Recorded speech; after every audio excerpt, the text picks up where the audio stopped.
In today's episode, I will be discussing oversharing as it relates to a trauma response. Divulging excessive information quickly in a relationship is a very common pattern in people who have experienced trauma.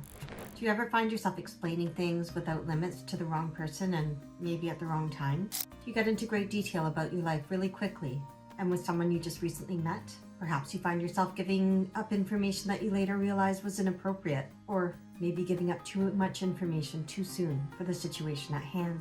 If so, you could be experiencing oversharing. So what exactly is oversharing? Oversharing is when you are speaking to someone and you give information that is over the level of emotional intimacy that you have with the person receiving it. For example, you would have a very different level of emotional intimacy with a friend versus with a coworker versus with a stranger or a recent acquaintance. While intellectually, you know that you should reserve sharing the most private aspects of your life with those closest to you, sometimes you cross a line by getting too personal too fast. Additionally, the tendency to disclose an inappropriate amount of information about one's personal life has increased in reach and commonality because of social media. So, why does oversharing happen? Oversharing can occur as a need for validation.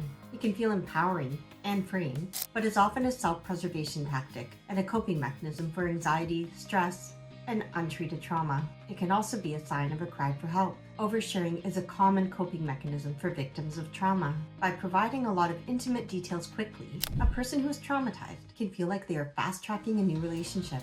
This can make them feel safe and provides them with a feeling of closeness and personal intimacy. The problem is, though, this level of closeness and intimacy is false when achieved in this way. Here is my story and how oversharing has impacted me as an adult. Oversharing can take on different forms. I would share intimate details of my life and of others in my circle extremely quickly. By doing this, I felt an almost immediate connection to others. Even though it was a one-way connection, I didn't care. It felt good and it felt safe. Oversharing was my way of making sure that people could see me and for them to know I was a safe person for them to open up to.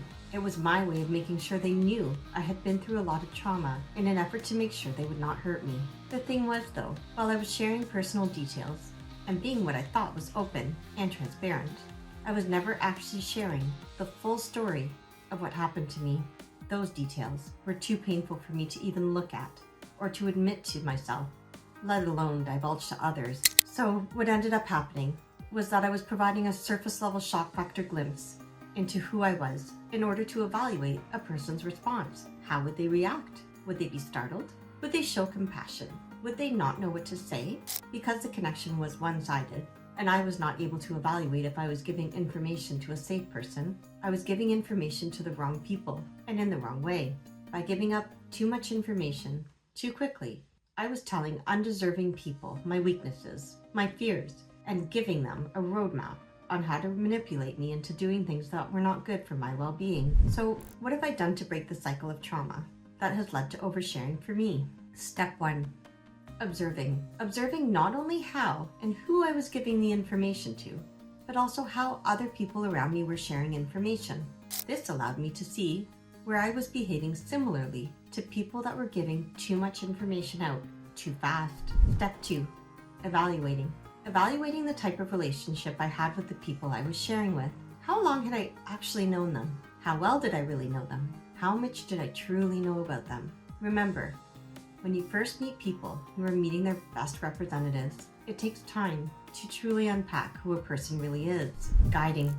Would I guide a friend to share so much so soon? If I wouldn't, I needed to respect the same advice I would give to someone else. By taking a moment to evaluate the situation, you can decide whether or not you should redirect the conversation to something less personal. Here's my experience and how implementing the steps I have shared led to a positive outcome.